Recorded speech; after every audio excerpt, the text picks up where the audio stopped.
Hey guys, and welcome back to the Choi family. You know what? It's good to do this again. It is. We haven't done a debate for a little while. So the question is, should parents ever be able to read their kids' phone messages?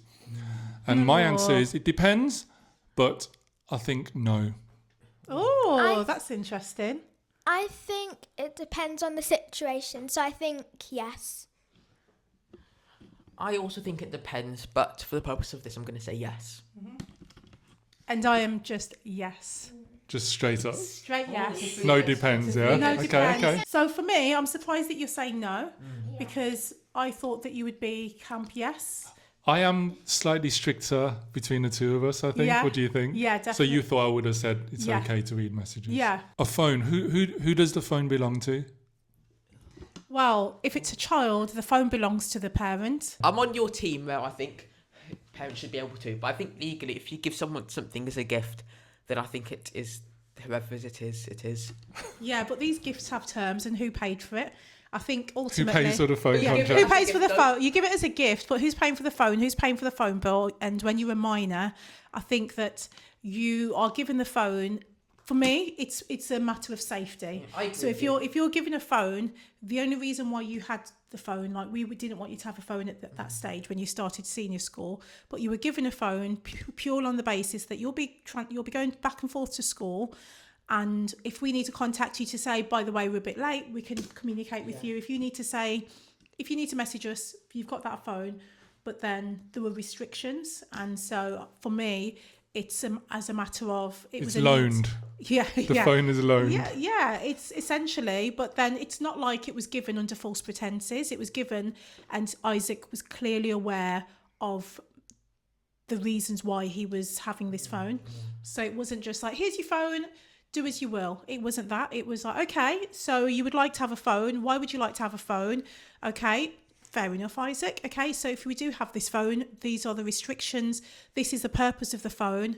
He's not allowed his phone in the bedroom, for example, all of those sort of things. There's a limit of time to use the phone, those sorts of things. So for me, it's not like Isaac can just be on his phone and be like, on the phone all day. But here's my thing though. When the kids are typing and messaging to their friends, for example, it's a private conversation. Yeah. Like if you see Isaac or Bella having a chat with their friends, would you sneak in and say, oh, what are you guys talking about, or eavesdrop on them? Do you know what I mean? Like, it's a private conversation, so why wouldn't we let them have that privacy? I'd like to say that whilst you're looking at the messages, you might start looking at other things too. I don't know, whatever apps they have.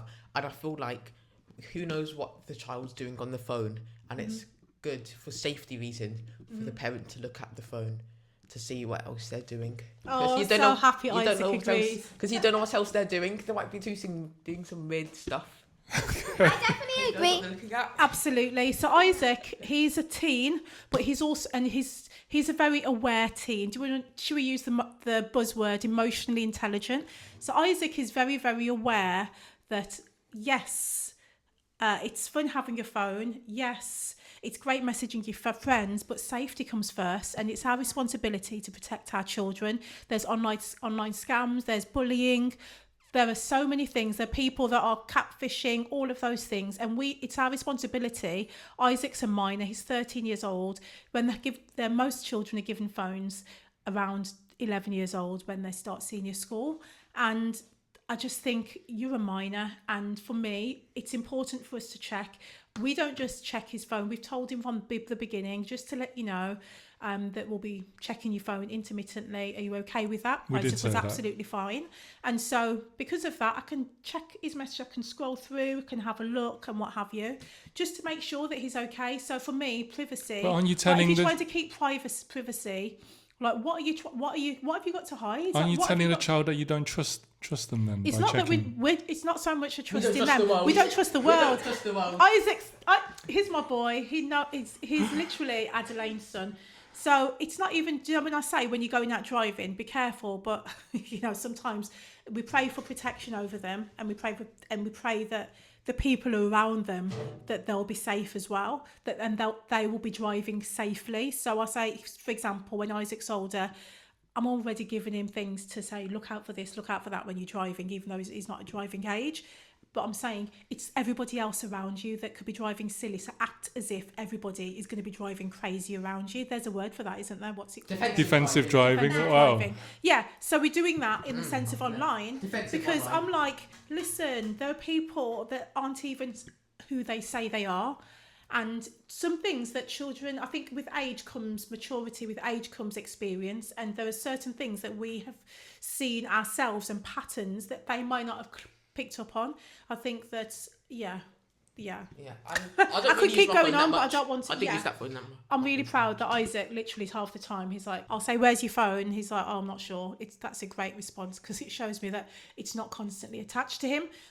So thankfully, that's a blessing. But still, I just think it's important for you to check your child's messages because not every child is as trustworthy.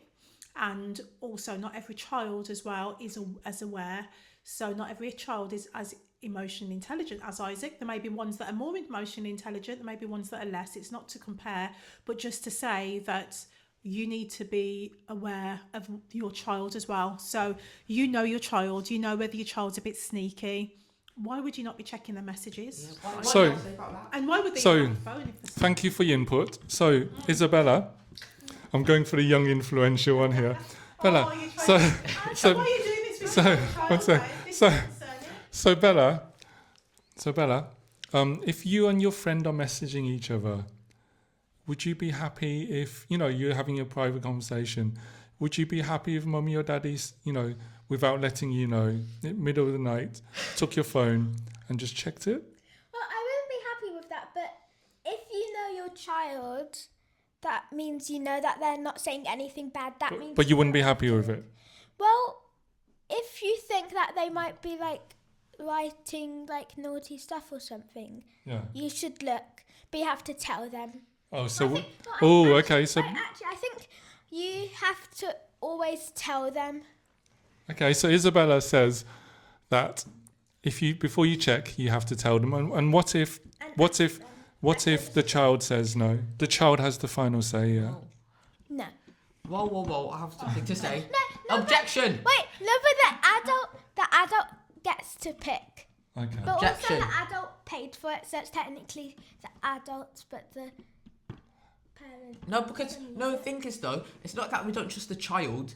Sometimes you may not, though. Sometimes you may not. But even if you trust your child, depending on who they're messaging, you might not trust that person who they're messaging. Oh, yeah, it's not that you don't trust the child, you don't trust the world. But then also, you might not trust the child. You also might not trust the child, depending on who you are. Maybe. Either or both. But I think if it's definitely one though. It's definitely one. You can't trust people out there. But if you're messaging one of your parents and then it's someone else's birthday, and then you can't let them see what you're messaging to the other adult. This is a surprise. Yeah. No, but you should say it's about your birthday. You should say it's about it. You can't just... You told them, don't go on my phone. Yeah. Okay, I understand in that, but I feel that when you're not wanting your parent to check your phone, you've got something to hide, and if you've got something to hide, then I need to know about it. I don't know, but as a child growing up, I had my, my life was my life, and I didn't necessarily want my parents wanting to. What age are we talking about here, actually? Mischief as well. So were you talking about? Did you have things to hide? I guess so, yeah. Well, that's the thing, and that's my point. No, that's what I'm saying. So for me, we're going on to the next thing, but my thing is, yes, age. We can get to age in a second, but the reason why you didn't want your parents to check was because you were up to mischief, and you would know that you were typing things or saying things that you shouldn't have been doing. I didn't have phones back then, so it didn't apply. Yeah, but still, you were aware of that. And that is my point, is that we can prevent so many things happening. Bullying leads to all manner of things without getting really into it, obviously for the sake of Isabella. But we know that bullying can end really badly for people. Oh, I wasn't being bullied. I know you weren't being bullied, but I'm saying just one example. I know it's not just bullying, there's other stuff. There are so many things. There's scamming, there's just all sorts of things, and it's inappropriate. Exactly, Isaac. So for me, it's like they're grooming so many different things. So I just feel that it's our responsibility. God's given us the responsibility to raise our children to the best of our ability. And I think that if we give our children too much leeway from such a young age, it's a free-for-all. So what age do you think that you can check till? It's a difficult one because we only can talk about the experience that we have up until 13. Isaac will be a different child in certain respects when he's 16, for example. He's 13. Doesn't mean that he's going to be less trustworthy, but then obviously there'll be an increased level of maturity. And I think that some things you do have to cross that bridge when you come to it. And I think no two children are the same as well. So for me, I feel I think some of it's instinct, discernment, and I think sometimes, unfortunately, the rules may differ from one child to the next based on behaviour. But what you're doing though is you're just moving the conversations from the phone to another way of communicating that the parents can't check. What do you mean, sorry? The kid's going to be like, oh, my parents check my phone. I'm not going to type anything on here.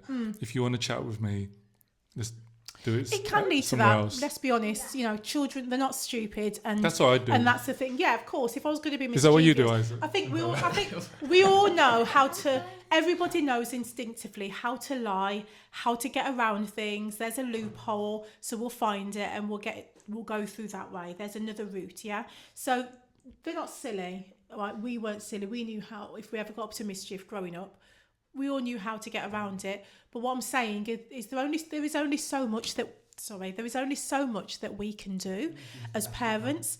That's it. And so we have to what do it. What do you say? You have to do the best you can. Exactly. And so we have to do it to the best of our ability. There's some things that you have to say, I'll leave the rest to God. Yeah, we can't mollycoddle them and wrap them in cotton wool for the rest of their lives. There was a point where I didn't want Isaac to go on the school trip at first because I just thought, a few different things. But then at some point you have to let go, and it's healthy for them, I understand. But as it stands, I feel that there has to be a level of trust that's built up until that. So it's not just it's not just that individual thing. That age, it's not just that individual thing where we will always check your phone. It's a matter of the relationship you build with your children, for them to know, Isaac knows that he can come to us about anything, and we've created that environment, we've created that relationship. So there is a lot of trust that I do have in Isaac, and I think that has to be built as well, because otherwise, if you're not careful, you'll sort of, you will set them up for just lying behind your back. Okay, fair enough. Have you got anything else to say? No, I've said all I wanted to say. Have I swayed you? I'm not sure. But I think if you trust the child and maybe you can ask them who you're typing to, then you can see if you trust that person. Yeah. Yeah. Company keep, birds of a feather flock together. That's the thing, and that's what we always speak about with the children as well. We don't force them in terms of friendships, but we do guide them and say, do you think that person is for you? Do you think that, how do they make you feel? Do you feel that they're a true friend? Do you feel like they're a good friend? Is it a one-sided friendship? So from that, they've made decisions and changed opinions as well, based on us ensuring that they understand what a good friend should look like. So I think that's something I'm really proud of with them, because they've actually made decisions to not be friends with somebody based on that as well. So I think that it's, as I said, it has to be something that you start from a young age, where you encourage them to choose the right friendships and the right circles. Doesn't mean that they're not going to always go off track, because sometimes, we've got two opinions on this as well, as to whether it's always the parents' fault when a child goes off track, but that's another conversation for another day. There's only so much you can do. Yeah, there's only so much you can do, and you I can feel bring like the horse to the water, but you can't force it to drink. All right, enough of these sayings. Kids are just going to get a hidden phone, aren't they?